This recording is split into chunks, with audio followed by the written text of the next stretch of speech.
이자 부담이 늘어서 죽겠다고 얘기하는데 실제로 주택담보대출은 늘었다. 이 뭐라고 해석해야 될까요? 이자 부담이 늘어서 힘들어하는 이들은 이미 대출 받아가지고 감당을 못하고 있는 허덕이고 있는 이들인 거고, 주택담보대출이 늘어나는 건 아무 생각 없이 이번 기회에 대출을 또 낮춰준다고, 정책금리로 금리 낮춰주네? 그러면 집 살까? 집값도 다시 올라간다는데, 이런 부추김에 넘어간 이들인 겁니다. 어처구니가 없죠. 지금 현재 대한민국이라고 하는 나라가 지금 저질화를 하고 있는 겁니다. 왜 제가 어처구니가 없다라고 얘기하냐면, 지금은 원래대로라면 그냥 놔뒀어야 되는 거예요. 그냥. 왜 그냥 놔뒀어야 된다? 대출을 서서히 줄여나가고 시중금리를 올려서 감당 못할 무리하게 이제 부동산을 보유하고 있는 이들이 부동산을 내놓고 가격을 낮추고 연착륙시켜서 조금씩 부동산 거래는 내려가고 가격은 조정되고, 뭐 답 없는 사람들은 이렇게 뱉어내고 살 사람은 사고, 이렇게 해야 거래량이 좀 유지가 될 수 있을 거예요. 근데 지금처럼 계속 이제 금융권들 때려가지고 시중금리 억누르고 뭐 기형적으로 계속 왔죠. 한국은행의 기준금리가 3.5로 동결된 것도 기형. 그리고 기존에 은행들 뭐 이자 폭리가 심하다라고 얘기하면서 은행들을 팔 비틀어 가지고 금리를 계속 낮게 해놓은 상태로 지금까지 왔죠. 뭐 그러다 보니까 비정상이었고, 이제 부실 채권들이 정리가 되고 좀 시장에서 자정이 돼야 되는데 그렇지 않게 계속 억지로 끌고 온 면이 분명히 있다라는 겁니다. 게다가 윤석열 정부 아래에서 뭐 대출을 더 해주겠다라고 계속 분위기를 이제 만들어 놓으니까 저 모양이 된 겁니다. 어처구니가 없죠. 이제 개막장이에요, 개막장. 문재인 문재앙이라고 얘기하죠. 그놈 때나 지금 윤대지 때나 부동산 관련해서는 다 이제 적폐 세력이고 다 개수작이고 개실할만 하고 있는 것 같습니다. 뭐 이러다 보니까 못 모르는 2030도 이제 뭡니까? 투기꾼이 돼버린 거죠. 이제 앞으로 시중은행들이 대출금리를 미친듯이 올린답니다. 답이 없는 거죠. 앞으로 더 충격적인 일들이 계속 벌어질 것 같습니다. 대출이 계속 늘어난다. 뭐 여러 가지 이유가 있겠지만 답이 없더라는 겁니다. 참 어처구니가 없죠. 어쩌려고 저러는 걸까요? 어쩌려고. 답이 없는 것 같습니다.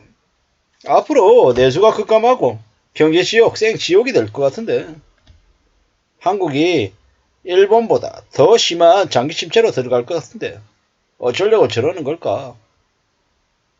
대출을 너무 방만하게 해주고 있다. 참 어처구니가 없는 거죠. 이번에 연끌 사태에 걸려들지 않은 이들은 조상이 도운 거라고 얘기하고, 연끌에 걸려든 이들은 평생을 빈곤해지고 하층민으로 전락해서 살 거다라고 이야기합니다. 앞으로 노숙자는 폭증할 거고요. 도시의 노총각들은 날 거고, 사이코 정신병자들도, 변태 사이코도, 인생 포기자도 폭증이랍니다. 앞으로는 결혼도 능력이 있어야 하는 거죠. 남성이든 여성이든 결혼하지 못하고 혼자 사는 이들도 많을 것 같다라는 겁니다. 이번에 안 걸려들면 정말, 안 걸려들었으면 정말 축복이다라는 겁니다. 계급 추락 한번 하면 다시 복구 안 된다라는 거죠. 이제 이번에 부자되기 열풍에 빠져서 저렇게 주담대를 미친듯이 받은 거예요.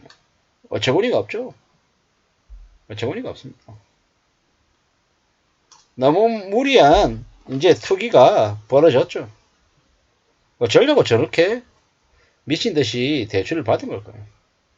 이래 생각하고 저래 생각해도 아무리 생각해봐도 이해가 안 된다라는 거죠. 별 생각이 다 들죠. 참 많이 봐야 됩니다. 앞으로 엄청난 이제 생각들을 하게 될 수밖에 없는 거죠. 앞으로 어쩌려고 저러는 걸까? 참, 이런 생각 저런 생각 별 생각을 다 하는데요. 두고 봐야죠. 사는 게 얼마나 어려운데, 얼마나 힘든데 너무 쉽게 생각한 건 아닌가 라는 그런 의심도 들고요. 대출을 저렇게 무분별하게 내줬던 지금의 윤석열 정부가 아마 세상을, 대한민국이라고 하는 나라를 많이 망가뜨리는 것 같습니다. 꽤 무서운 일들이 앞으로 속출할 것 같다라고 봐야죠. 이제 법을 붕괴되고 장기 저성장 시대가 되고 뭐 그러면요, 아파트 가격이 15억이다 20억이다 30억이다 아무 의미 없다라는 겁니다. 단칸방에 살아도, 반지하에 살아도, 옥탑방에 살아도 현금을 쥐고 있으면 그게 살아가는 힘이 된다라고 봐야죠. 무리하게 빚내가지고 뭔가를 가지겠다라고 생각하면 그것 때문에 큰 거 다친다라는 겁니다. 저기 뭐 이제 주택담보대출이 5.2에서 7.1이라고 돼 있네요. 뭐 저러면은 대략 한 6%좀 이자 부담을 한다라고 하면 감당이 될까요?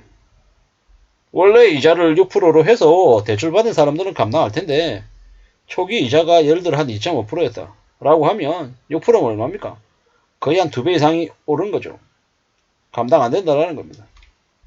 이제 신분이 정해져서 안 바뀐다라고 봐야 됩니다.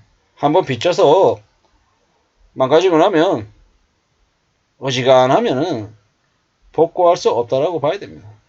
참 무서운 얘기죠. 참 끔찍한 얘기입니다. 참 두고 봐야 됩니다. 앞으로 얼마나 힘들고 어려운 일들을 맞이하고 겪고 될지 말입니다. 이런 생각 저런 생각 하면서 차분하게 잘 지내야 됩니다. 아무리 과거에 잘 지냈고 잘 나갔고 하더라도 그런 거 이제 안 중요합니다. 지금 현재가 제일 중요하죠.